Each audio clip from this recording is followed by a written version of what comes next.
when I started the brand, CK1 Sports, I just kind of like started using that money from work to fund the brand.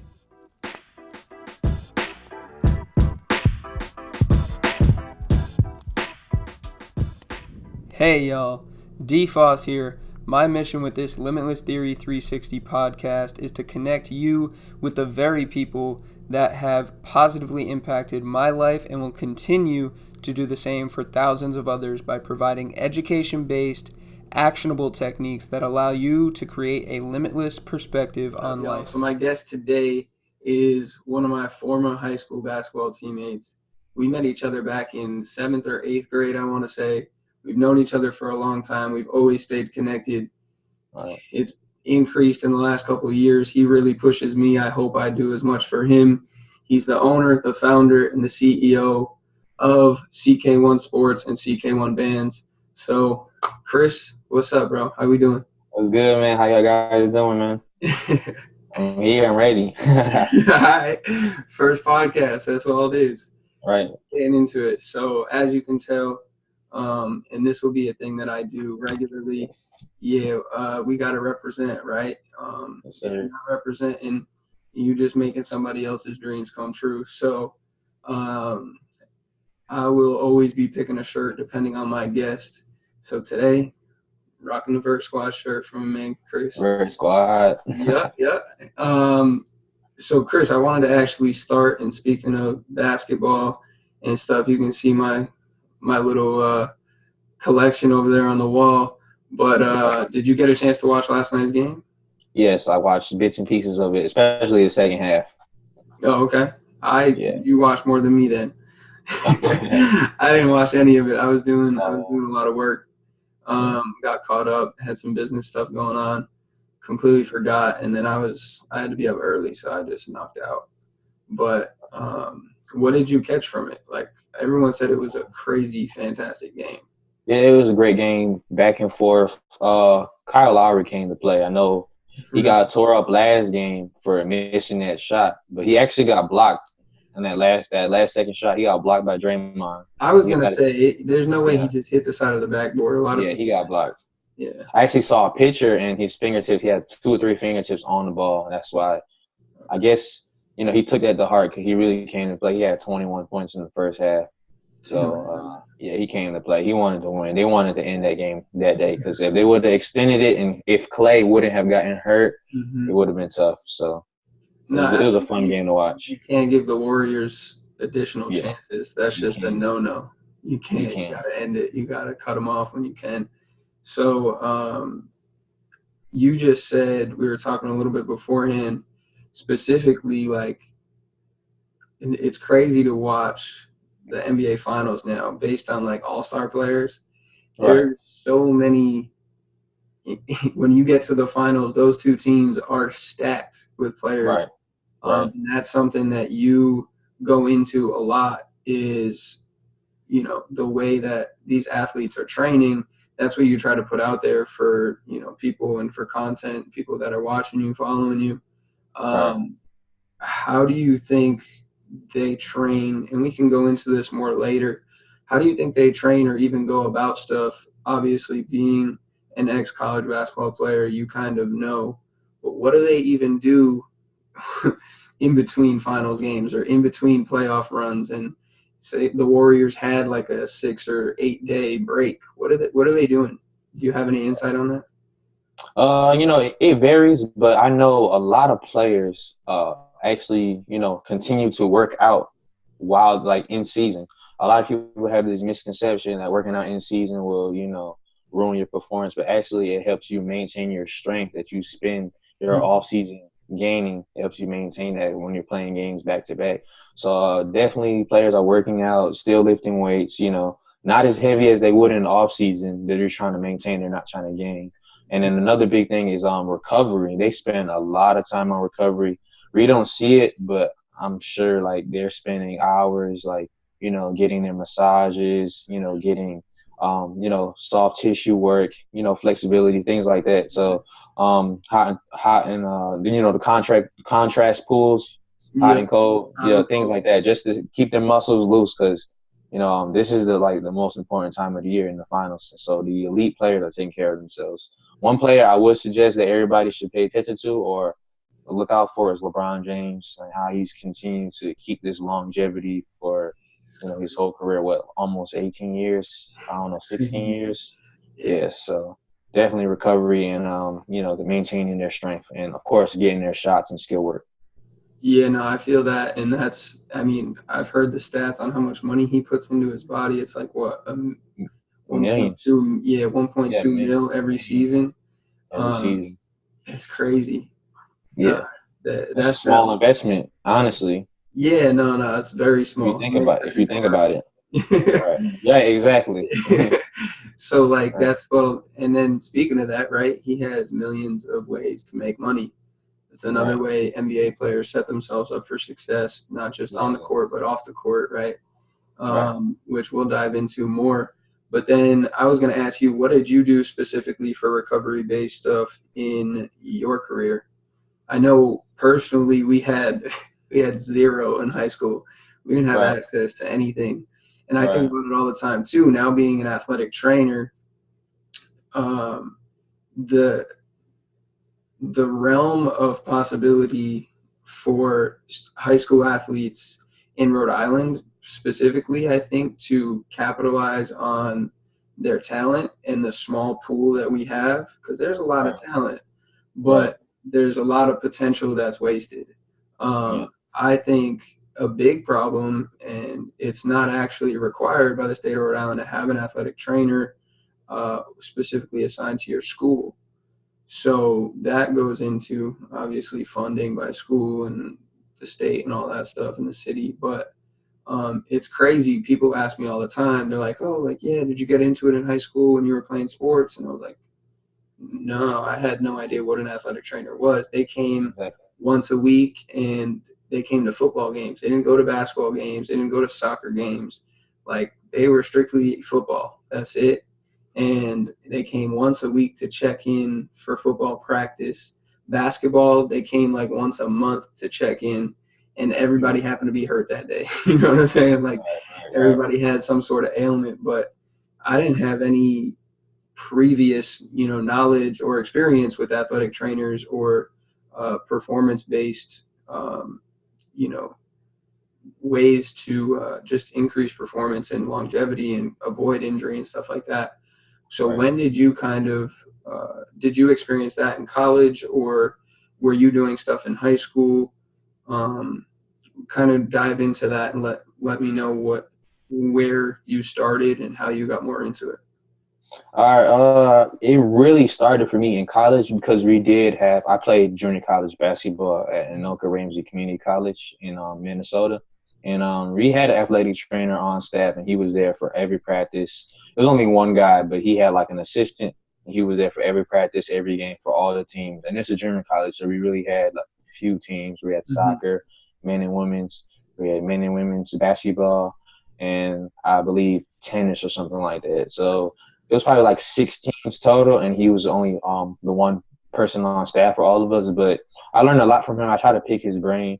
But in my younger days when I was a teenager, I used to just in high school, I used to just self-medicate myself. Like I bumped my knee. All right, ice pack. You Mm-hmm. know, and just anything I would find on YouTube. YouTube was my friend. Okay. YouTube was my friend in high school, so we didn't have any athletic trainers or anybody on staff that I can really pick their brain or learn from. So I used to just Google or YouTube everything. So I really wouldn't do it unless I was hurt, because I was like a work, more and more and more type of guy. Yeah. So once I got hurt, I'm like, I gotta heal myself so I can do more work, or somebody's gonna get better than me and stuff like that. Mm-hmm. So really, in my college days, my junior college days. Okay, so that's when you started to dive into that stuff. Were you a Yes. fan of contrast bass? I was. Uh, yeah. I mean, I didn't do contrast, but what I did do, we did have like this like a tub that we used to fill with cold water. It was a cold tub with Mm-hmm. ice. And I used to take ice baths. I liked them because I used to see LeBron do it. So I'm like, this is before the cryo chambers and stuff got big. This is before all like like the last few years, the technology for recovery has like increased dramatically. But Oh, it's insane. yeah, The this is whole quote unquote like biohacking thing is just it's through the right. roof right now. It's crazy. Exactly. And a lot of it's just trendy. You know what I'm Right. saying? The Yeah. people who are taking advantage of the keywords that everybody wants to hear. Right. Right. Right. Yeah, I mean something as simple as contrast baths been around for forever. Exactly. And I remember doing the same thing, doing ice baths, and then I remember learning from my athletic trainers and learning in school in class that contrast baths were actually more beneficial, doing 2 minutes in a warm tub, 1 minute in a cold, and going back and forth 2 to 3 times, maybe 10 minutes. But the vasoconstriction and vasodilation is what really gets the blood flowing, gets the lactic acid out, the inflammation out of the joints. So I used to do that religiously, especially like the first week of practice where you just get Right. run into the ground.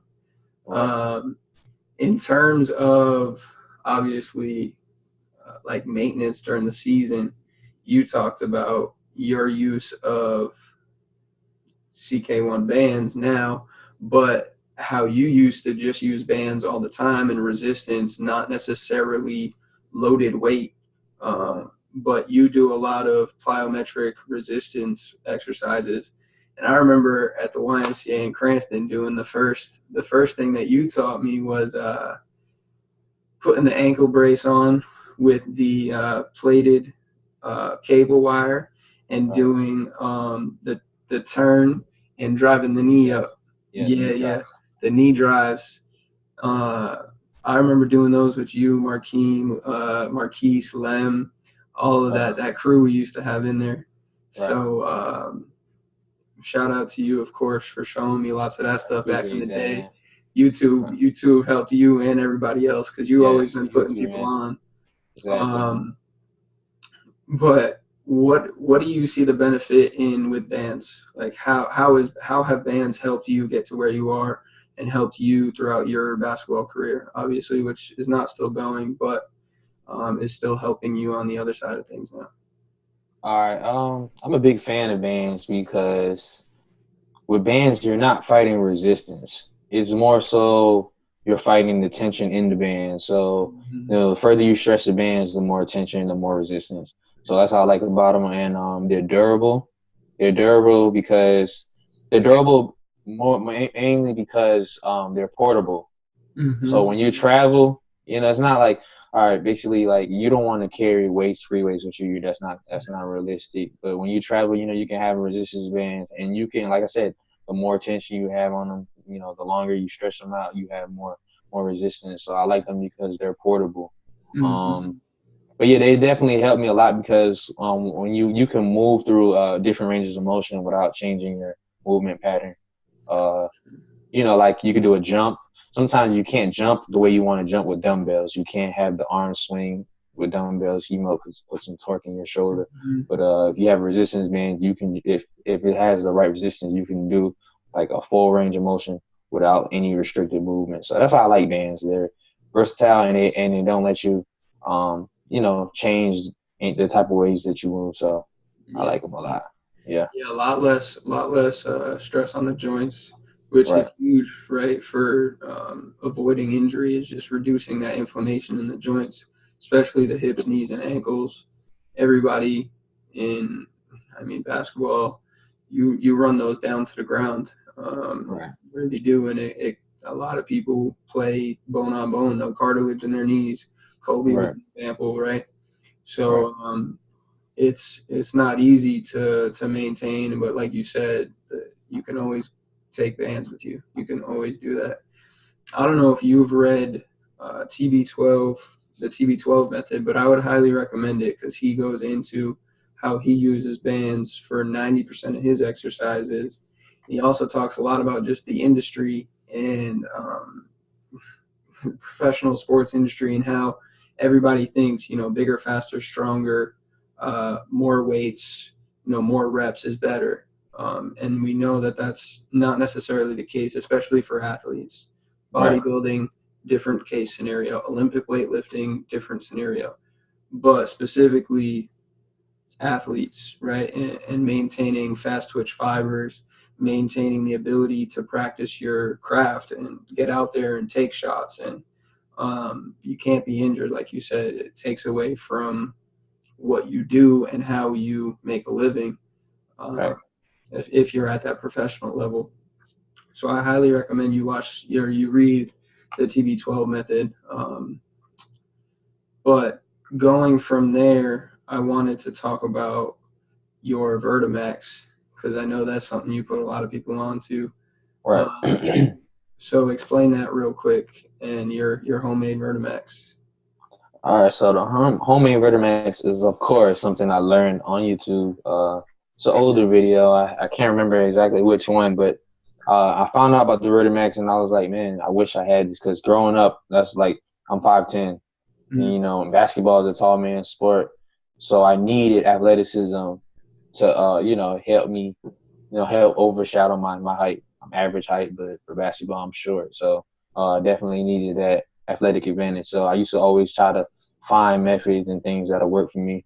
And I figured a Vertimax would be something dope I could use. But, being in Rhode Island especially, we don't have access to a lot of these things, So I found out about the homemade Vertimax. I named it that, but the homemade Vertimax. So what you do is you get 2 resistance bands and you just tie them to a squat rack. And when you cross them on your shoulders, over your head, over one shoulder, over your head, over the other shoulder, and you just jump. You do like a designated amount of reps, probably like 10 reps, 3 sets. And then you just try to jump as high as you can. And the thing about it is that the tension from the bands, they're constantly pulling you down even when you're not in motion. So when you jump up, it's pushing you down. And of course, when you fight the resistance, you're activating more muscle fibers to help you push through that movement. So whenever you don't have the bands on you and you do the same jumping movement, you're jumping higher because those other muscle fibers are activated or they think they need to be activated. Yeah, that's something that people don't talk about enough, I think, is muscle fiber recruitment. Right. It's easy to activate the ones that you usually activate, the larger muscle groups, but when you have to utilize and ask for a lot more muscle recruitment, that's when you get a lot more muscle fiber damage, and then you actually build that muscle and that strength. Recovery process. But the other thing like that you said, and I just kind of picked up on, was when you have the resistance and you jump and it's pulling you down, that even creates a harder ability to decelerate, right, as you get to the bottom and you land, which we know also is 90% of the time where people get injured. Exactly. So people aren't getting injured when they jump. People are getting injured when they land. Yep, and that's not talked about enough either. But that makes a whole lot of sense how the Vertimax can help with that deceleration process. So now transitioning from that, when did you kind of come up with the idea for CK1 bands? I figured I use them all the time. And, once you start your own business, you kind of see, like, it's like a third eye. You see things that people use or you yourself consume often, and you kind of figure that you can sell it with your own branding.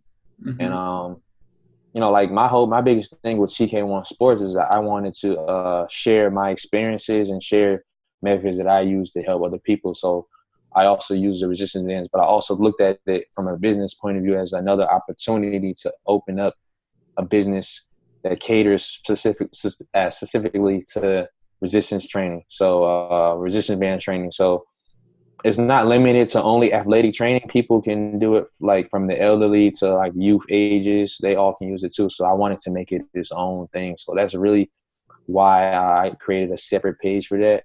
But it's obviously powered by CK1 Sports. Yeah. Okay. So we'll backlash a little bit. I mean, when did that third eye kind of develop, or that sense of, hold on, I do this all the time. Why don't I see if I can help people and make this a living?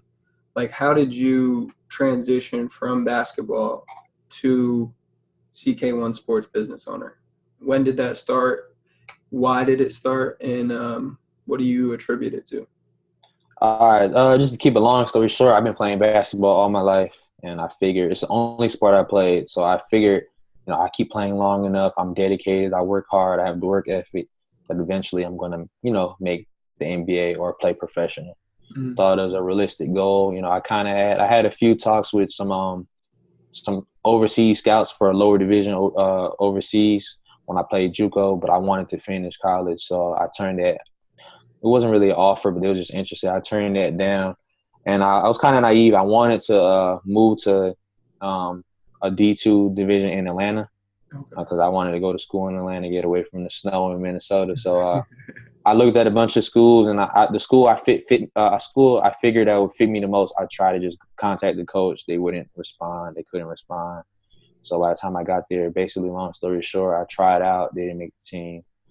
Ended up working. I was sitting for a year. I'm like, man, I'm going to try out next year. I continued working, and I missed the tryout because I had work. I didn't even know when the tryout was, so I missed the tryout my second year in 2016. So by then, I'm like, damn, I'm done with basketball. I could transfer to another school, but at this point, I'm like, I'm just trying to finish school now and just get school over with. But I really didn't know what I wanted to do. But I did know when I decided to come to the school, I wanted to do exercise science. And I was interested in training because I was still training, playing basketball. I was very capable of making a team, but at that time, it was politics. So a lot of people used to ask me all the time, man, like, how do you get your vertical? How do you get your vertical? So I started training a few of my friends, and I actually got one of my friends to windmill. He never dunked before. I got him to windmill in like probably 4 months. So I was like, man, this is a good idea. So I said, I'm going to create my own vert program. And then that was the idea for a while. I used to tweet about it. And I was like, thinking to myself, I can't just come out with a vert program out of nowhere. Like, I got to have a brand behind it. Okay. So I was like, I'm going to create this brand. And then, like, I kind of modeled myself after Apple. They have iMovie, iPhone, things like that. So I'm just going to name everything CK1. And the story behind the name CK1 is it's my initials, Chris Kpahn. And in high school, a friend of mine, Will Naylor, used to call me CK1 Trey. Because my name was, my number was 13. So he used to call me CK1 Trey. So I just took the CK1 from that, and then CK1 Sports, CK1 Vert, CK1 Strength, and I'm just going to keep that going. That's part of my branding. So that's how that started. That's so dope. I didn't know some of that. Yeah. And then you, obviously, I got to thank you again because you were the one that inspired me to do the whole Limitless thing and create my own brand. Because obviously you said you had some people that were looking for nutrition guidance as well alongside the training. And that's why I decided to, which is funny enough, I broke my foot, right, before Right. my senior year of basketball. You asked me to do that. I was like, all right, I'm in. I'm all about it. I'm not focused on basketball. I'm working. I'm in school. I'm not playing. I'm just trying to rehab. So I have time to put some effort into this. And Right. I've always had that entrepreneurial mindset. I've been doing my own online business for years. So it's been something in the works, but you really push the envelope and we're like, yo, just get to it, man. Like, there's no need to waste time. It's a journey, right? It's going to take time anyways, and time's going to Right. pass whether you do it or you don't. So Right. that Limitless Nutrition Guide, wrote that from scratch, and that was largely in part due to you. And it along that journey of writing it, I came out with Limitless Theory. I came out with the idea for Limitless Fitness, Limitless Nutrition, Limitless Economy, which is all starting to pile up now. But back to balancing, because I had to balance a lot. How did you go about balancing school, work, basketball, business? Like, how did that look for you? Because I know I'm still doing it. I believe you're still doing all of that. Right. So what does that look like for you? Because a lot of people are trying to balance different things, but a lot of people more often are just like, I don't have the time, or I don't, I can't do that because Right. that's too much. But I think we're good examples that it's possible. You just got to figure it out and balance it. So what do you do? How do you split up your time? How do you recommend that other people do that? All right. At first, it wasn't easy for me because I played basketball, like I said, my whole life. So that was always my motivation to do well in school, because obviously if you don't pass or if your grades are not, good enough, you cannot play. So Mm-hmm. that was always my motivation. So honestly, like when I stopped playing basketball, my grades had dropped a lot because I just didn't have the motivation or the interest. And I started working as well. So I was just dedicated to making money just to have money to spend and stop asking my parents. So Mm-hmm. when I started the brand, CK1 Sports, I just kind of like started using that money from work to fund the brand. So I got motivated by that. And then also thought to myself, man, I'm doing exercise science. I need to get my degree so I can look more credible, Mm-hmm. So like I started to pick things up in school, because at the time when I started Seeking One Sports, I was going to school part-time. Okay. So after 2016, 2017, that year I started going back to school full-time. It was a struggle trying to balance going to school full-time, having a personal life, Yeah. trying to grow the brand, and then also working. So I had to sit down and think. I'm like, the two things that are inevitable. I have to work, because I Mm-hmm. had an apartment at this time, so I had to pay my rent and my bills and stuff like that, and support the brand. So I have to work. That's mandatory. I have to go to school. I'm paying all this money to go to school, and I'm trying to get out of school. So those two are mandatory. So basically, there's like holes in your schedule. You have work, you have school, you have your personal life, and then you have growing the business, like the hours you spend growing the business, researching and things like that. So what I had to do was I had to take my personal life and like decrease my personal life, stop going out as much, um, playing basketball less instead of like every day, maybe 2-3 days a week. Eventually, I broke my foot, so that stopped completely. But Yeah. that's Crazy another how story. we had like the same exact injury within like a Exactly. year of each other. Right. Wow. And then a lot of my ideas now came from when I broke my foot, 'cause I was sitting around all day. Yeah. So it was a blessing in disguise. But yeah, I dwindled down my personal life, and then I actually deactivated my personal page for like 6 months. Okay. I'm actually doing it right now as well. I My was personal just gonna page. say, I'm pretty sure Yeah, you're doing the same thing right now because I yeah, couldn't find you the other day. right. Yeah, I do that because when I begin to post too much on my personal page, it's usually nonsense, and I'm wasting my time. Like I start to like try to, maintain my focus on my business pages, because that's what I want to grow. And now I have two, which is even harder. I have Yeah. the Seeking One Bands and I have the Seeking One Sports. So it's tough to balance all of those things. So I kind of, one thing you have to sacrifice, you have to choose which one you want to sacrifice. Either I can decrease my hours at work and focus on school and the brand, and maybe more personal, more of my personal life, or I can just decrease my personal life, and everything else will increase. And then eventually, when I'm out of school and I'm done working for someone else, I can increase my personal life and the business together. So Hmm. it's all about sacrifices. Yeah. No, that's for real. I hear it on podcasts all the time that I listen to. Is um, a lot of people want it, but they're not willing to do what it takes to get there. And Right. a lot of people don't understand the concept of sacrificing. And a lot of people you hear say, I don't have time. Right. Um, so, one thing that I started doing last month and I fell off of was waking up super, super early. Uh, Right. what does that look like for you? How do you balance? Because obviously you're still trying to stay in shape, stay healthy. That's a big part of what you do with your life too, and that's a part of your brand. Like you have to maintain that basketball, being able to jump, being able to lift, and doing all that for your brand specifically, because you're the face of it. So, what do how do you split your days up? Is it like wake up early and get business done, or is it wake up early, go to school, then business, and then work? Give like a little more insight on just what you prioritize from like a daily basis. Just kind of like I said previously, it's like I know I have to work, so I check my work time. If I work in the morning, I know I have later on in the day to do stuff, but I work at 5 o'clock like I do most times. Then I have to get most of my stuff done in the morning.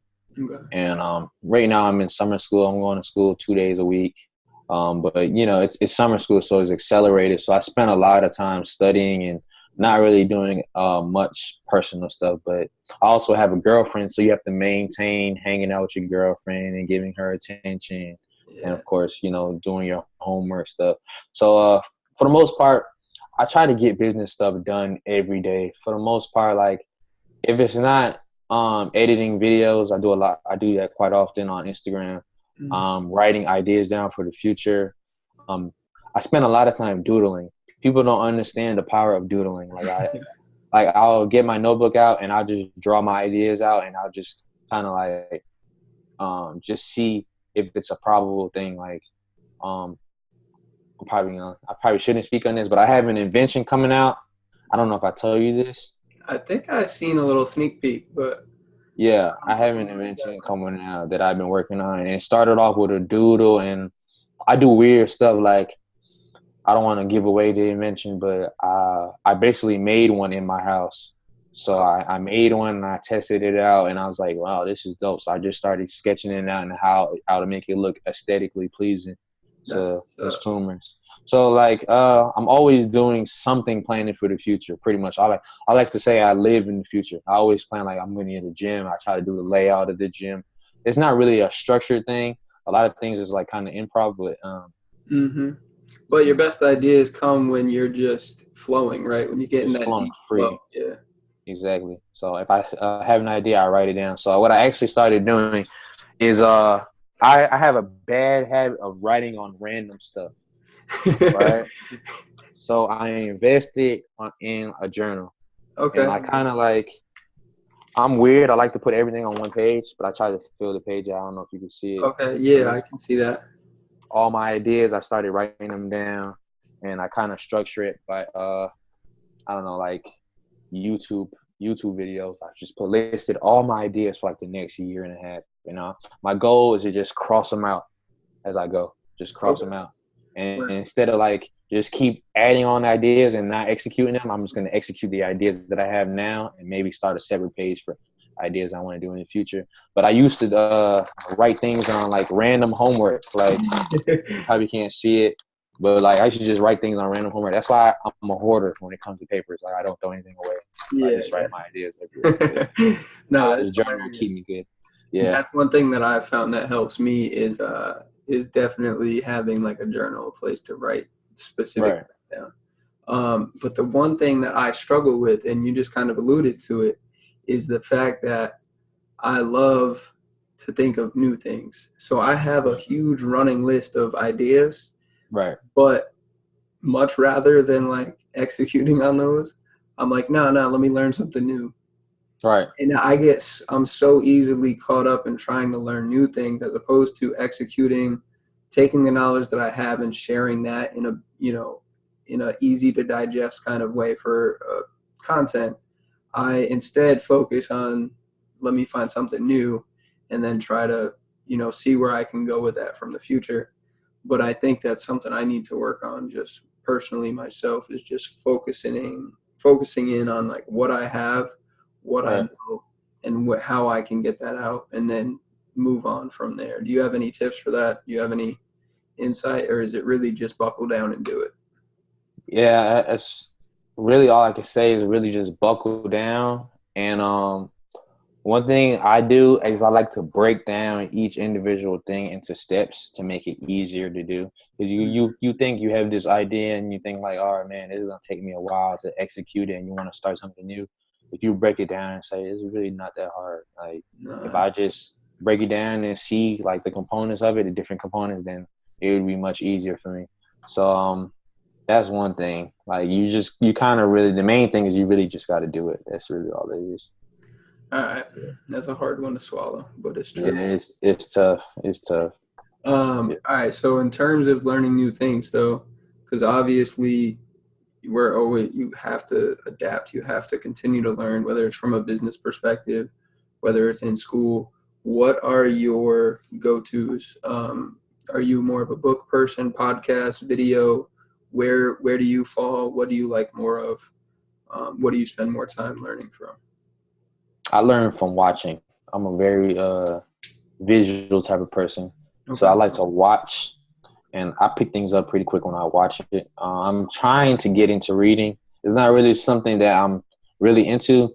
But like if it's a topic that I'm into, that's another story. You Yeah. know, I like to read self-help type of books or um, things of that nature, things that just speak my language. So I also like interviews too. Like I think we talked about this before. I used to watch a lot of Nipsey Hussle. Yeah. Yeah, I watch a lot of his interviews because he speaks my language, Mm-hmm. and also like he speaks a lot about bettering yourself and building brands, things of that nature. And I'm drawn to that type of stuff. So definitely, it's tough to really put it on one thing, but I would say for the most part, if I had to choose one, I'm really a visual learner. Okay, so you're more of a YouTube video kind of guy. Yes, sir. Word. That's what's up. Do you have any recommendations? Obviously, you said Nipsey. Any other people that you highly recommend people listen in on or try to learn from? Three other people. I It doesn't like even have to be Dave. three. It can be one, two, however many you got on your mind. I learned from David Zander. He's a trainer of LeBron James, Dwayne Wade, Yeah. Victor Oladipo. I learned a lot from him. But like you said, like I said earlier, I listen to Nipsey Hussle. Sometimes it doesn't even. It's not even in my field. It's just people that I look to. I look to that are drawn. I'm drawn to their success or how they do things and how they execute. So those are probably the main two guys. One, Nipsey Hussle being somebody I listen to his music, and I like his business. The business things that he does, and then David Zander, who's someone in my field. And I like how he's approached everything he's approaching and how he's grown so quickly over the last like 8 years. Does he work down here at DBC in Miami? Yes, sir. That's him. Yeah. He's the owner. He's the owner. Okay. Yeah. I've been meaning to go down there. I Right. want to just, I would love to just show up, pop my head in, introduce Right. myself, because Right. there's a lot of places down here like that have a lot of pull, have a lot of celebrity athletes that go, and it never hurts to just go in and see see who you can connect with, how you can offer something to them, and what they might be able to offer to you. Right. I've been meaning to do that. Now, stepping away from that a little bit, in terms of Nipsey, I shouldn't say stepping away, but going back, I'm a big fan of how he does so much for the people around him, right? Right. He's a big component. A big component of his is to put his people on, and that's something that you talk about and you allude to that you do with your free game Friday. I don't know if you've been doing it lately. What are you trying to do for people in your circle, and how do you look at collaboration versus competition? All the online opportunities. I think the internet accessibility has just created like an unlimited like an unlimited pool of information, and like without being naive and saying this, I feel like it's easier to become a millionaire. It's easier to get rich nowadays because the internet has made access to so many different people from all over the world so much easier. And I'm a '90s baby. I was born in '94, so I've seen how it used to be, and I've seen how it is now. Because I'll see like 15-year-olds making millions off YouTube or just creating their own clothing lines and things like that. So the traditional method of going to college and, that's another topic, but, like the traditional method of going to college and doing this, that, and the third, working under somebody and coming up, it's kind of changed. There's like a fork in the road now. There's different ways you can go about it. But I definitely, like I said, I have like a third eye open now. So like my thing is I try to help people open up their quote unquote third eye without sounding ridiculous. But like I try to help people see what I can see now, because I see things. When I look at things now, I look at it from a different point of view. Like, oh, okay. Like I understand how business works, or the basics of how business works. And I try to like get people to understand that they have the ability to monetize their interest monetize things that they love, their passions. And I figured that's something I learned how to do. So I try to teach people that they can do it as well. But most people are not willing to do the work or struggle through the beginning phases where it looks like it's a waste of time, but in the long run, it's going to benefit you. People don't want to struggle through those phases, and those phases build the most character for me. And now that I've struggled through those phases, I see that it's easier to make another transition going forward. So, like I said, for example, when I started CK1 Sports, it was slow, but my passion kept me motivated. And now, like it's taken on, it's kind of snowballed into its own thing. And like I can leave it for a few days and I'll still generate sales, or, days when I'm not as motivated, I'll still get, DMs, people asking me questions and things like that. I'm gaining subscribers on YouTube.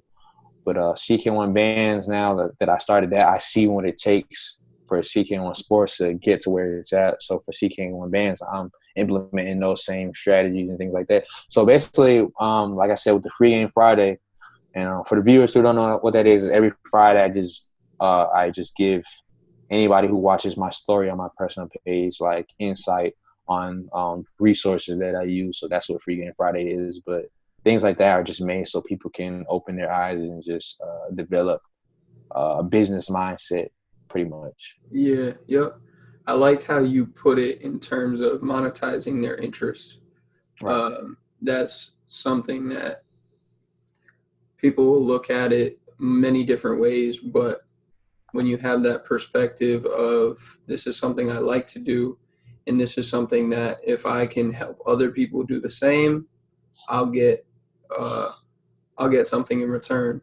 But at that point, and for me specifically right now, that's not even of interest to me because, like I said, or like you had said, you're still working a job to make this thing come true. You're still in school. So, like, we're still very young and we still Right. have so much growth and potential to go through.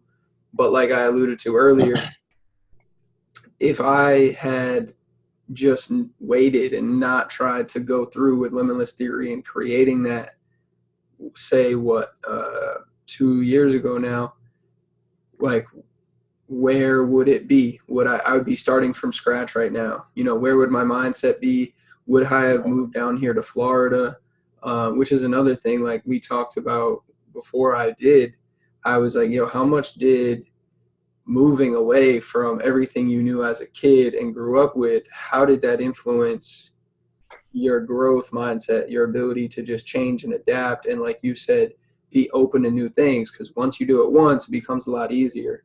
Just like Right. once you build CK1 Sports, now building CK1 Bands, you have more of a structure to follow. You have, you're skipping a step, right? Right. It's not one step at a time, very methodical. You can take 2 steps at a time and grow that exponentially. So how much did moving away do for you, and would you recommend that to people that are just trying to get out of their comfort zone and try something new? I know it's something that a lot of people talk about. It's just like go after whatever it is you want, because at the least you learn. So how much did moving away help you?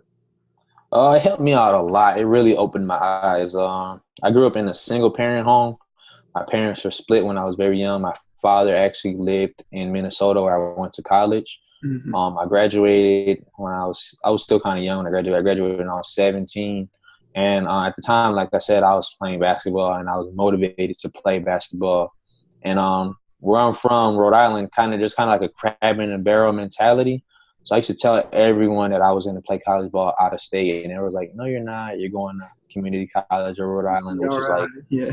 yes, a local community college in the state. So that motivated me, and that was my passion to play basketball. That's what motivated me to leave. So I told my mom when I was 17 years old, I'm like, Mom, I'm gonna go live with my dad. I didn't want to live with my dad. I wanted to play college basketball in Minnesota, but my dad happened to live there, so it kind of worked out. So that was kind of my incentive to go to Mm-hmm. Minnesota to go play college basketball. But I had family, my dad, who was around. So God forbid if anything was to happen, I always had family where I wanted to go. Because if I would have originally stuck with my original plan and came to Atlanta when I was done with high school, I probably wouldn't have had family, around that I know of. You know what I'm saying? So Yeah, absolutely. yeah. So I went to Minnesota, and then like being there and seeing how kids my age operated. I saw a lot of kids that were 18 years old, getting apartments and stuff like that. And in Rhode Island, you don't see that quite often. It may be due to cost of living and things like that. Hmm. That's another conversation. But I just see how they moved, and it motivated me. Like, man, like there's so much more out here, and it's like I said, it opened my eyes. So when I came back to compare, it was just like, man, it's not the same. And honestly, it sounds ridiculous, but like that's everywhere though. Because I live in Columbus, Georgia now, which is like it's the second largest city in Georgia. But a lot of people don't know that. Yeah, I But do. they also have the same mentality that a small state like Rhode Island has, like a kind of like a crab in a barrel mentality. They have the same, so it's everywhere. Like every small town has that Yeah, mentality. absolutely. I think Yeah. that's one thing I picked up working with like Harvard, working with the Patriots, working in those environments. You just realize that nobody's from there. Like everybody has traveled everywhere. Talking to Right. professional athletes too, like, working with them and being like, yo, like, where are you originally from? Well, I grew up in this place. For college, I went here. Then I went and played for this team over here. And like, I'm like, okay, so you've lived in 6 different major cities like throughout your life. You're 27, and Right. then you can tell by the way they hold themselves, by the way they talk, the way their mindset is, that they have this growth mindset. They have this ability to adapt and just move forward. So Right. that was something I talked to a buddy of mine with last night too. Is how do you balance that? I want to move away and I want to be my own person, but I want to stay true and not sell out on the people that helped me get there when I was younger, the people that helped me when I was just living in Rhode Island, right? Right. I think that's tough, but it's definitely something that you can see the difference in. There's a lot of business people out there that just completely blow off everyone who ever did anything for them, and they just no connections, no, they don't talk to their family no more. Their families in this state, and the rest of their families over there, and they don't even talk. Right. You're obviously a big family guy. You're obviously a big uh, not a big circle. You have your small circle of people that are true to you. Right. How do you go about staying connected with them and just making sure that you don't lose touch in those relationships and those people keep motivating you and you likewise with them? Right.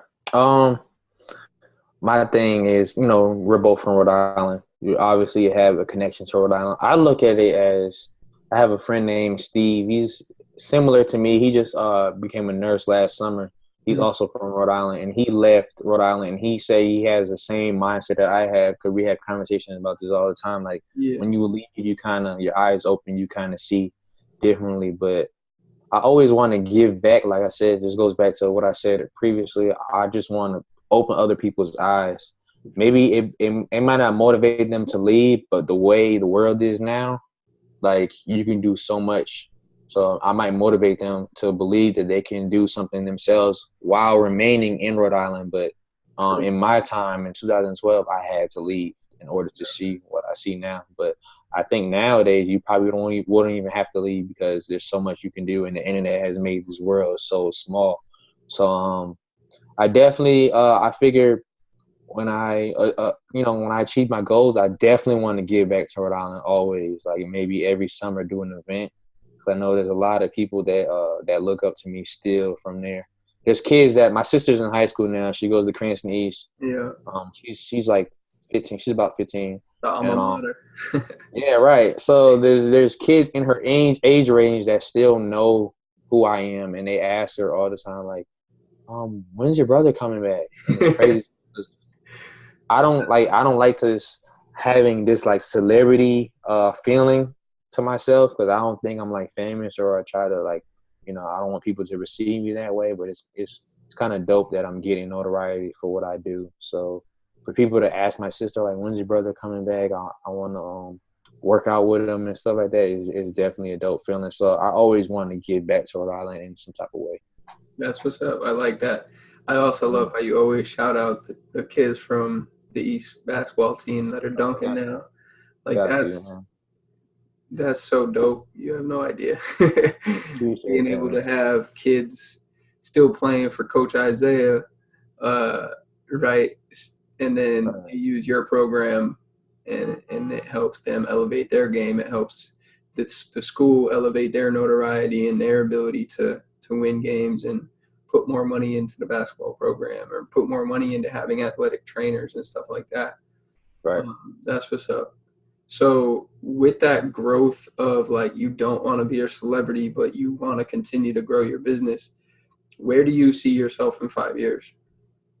5 years. By then, of course, my invention will be out. Yeah. And I think like when I make things or when I create you know, the things that I create, I don't intend on making money for it, of course.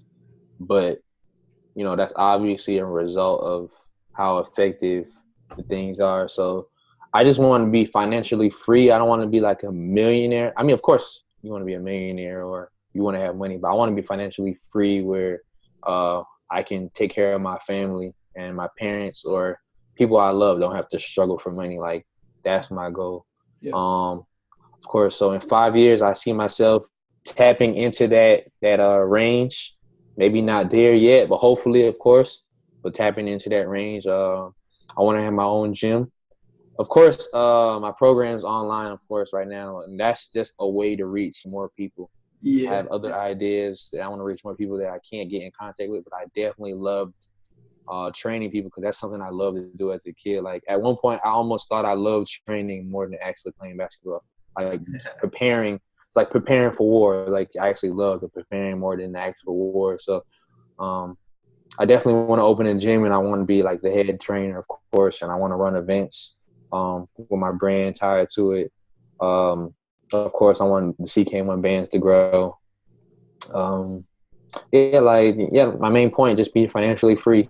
You know, financially free and continue to create my brands and eventually get into real estate. Okay. That's another big thing I want to go into. But yeah, that's really it.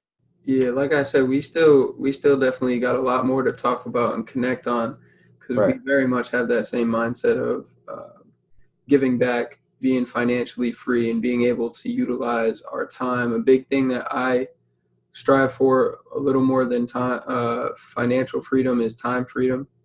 right, I'm very much a spiritual kind of wake up, how do I feel, what do I want to do kind of person. And I know I have that very underlying sense of if I don't do that, it eats away at me a little bit.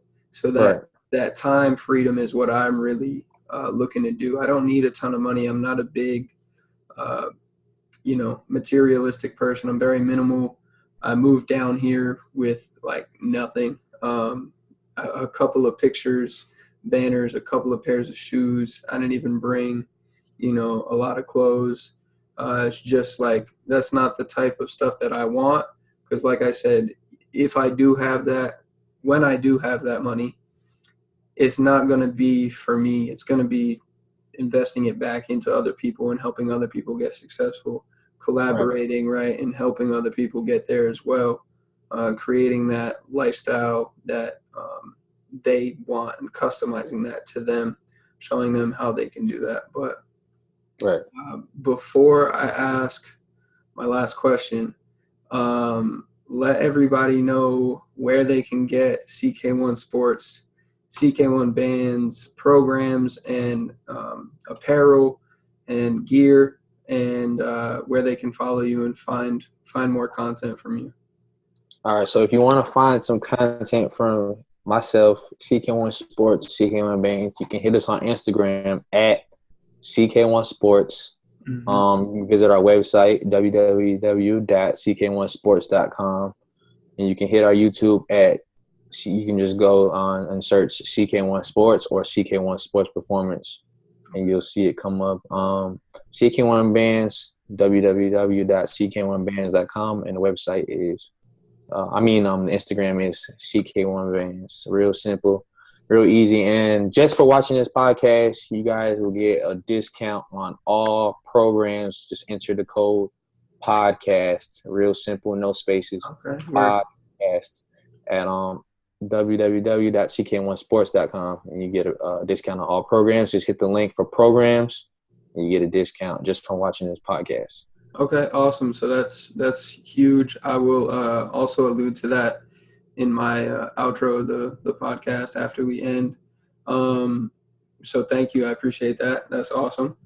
Does that include T-shirts, or is that just programs and bands? What is that? Does that include everything? That was for the vert program or the strength program, but we can also do some shirts as well. We probably do all the shirts. Basically, all content. We'll do all content on the CK1 Sports website. Okay, perfect. That's what's up. Yeah, use a promo code podcast. All right, podcast. I'll put that in the outro. And my last question: top 5 people, dead or alive, that you could have a 30-minute conversation with. 30-minute convo. Yeah. Top 5 people, dead or alive. Who are they? Dead or alive. All right, I got Nipsey Hussle. Okay. Nipsey Hussle. Probably Tupac. Okay. He's one of mine. Dang, this is on the spot.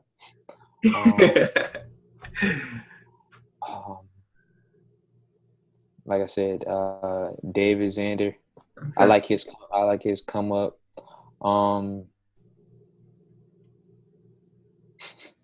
This is tough. I was not prepared for this. I could throw you one curveball, man. Obama. Hey, okay. I'd like to talk to Obama. And I'm trying to think of a business person that I pay attention to. You got Nipsey. Nipsey's definitely business-minded. Definitely business-minded. Pac even was business-minded. Yeah, I'll say Jay-Z. Okay, word. That's what's up. Just to come up. Jay-Z, Obama, Nipsey, Pac, and Xander? Yes, David Xander, yeah. All right. That's a pretty dope top 5. Yeah. Appreciate that, man. Yeah, of course, bro. It's great having you on here. We connect a lot. We're going to stay connected. We've got a lot more to talk about: business opportunities, ventures, inventions. Yeah. I got to send you the link, man. Yeah, so I definitely look forward to having you on here again and just talking to you, obviously, outside of here, just in general. But thank you for your time, brother. I really appreciate it. And, appreciate it too, man. Yeah, anything else you want to add at the end here, or you good? Just make sure you guys check out both of our content, man. We got a lot more in store. Definitely plan on coming out with a lot of new things, especially when my time gets freed up from school. And I know Dylan is working on creating a lot of dope content. So make sure you stay tuned, man. Thank you, brother. I appreciate it. And I'll be done with school in December. How about yourself? I have to retake a class. I'll be done in spring. So okay, that's not bad. All right. Well, everybody stay tuned. CK1 is on the come up. On the come up, man. Limitless everything, man. Limitless theory, limitless nutrition. We unlimited. Unlimited. Opportunities are limitless, man. Yes, sir. All right. Peace.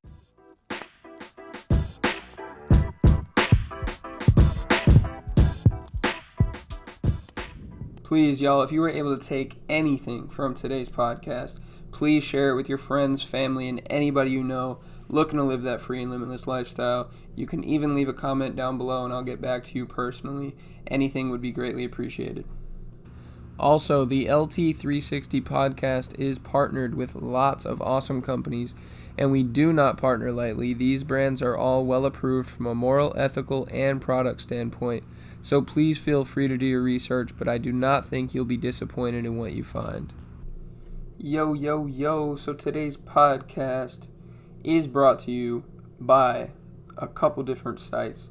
First of all, what you already heard is we partnered with ck1sports.com, and Chris was generous enough to give everybody that listened to this podcast a discount on all programs and apparel.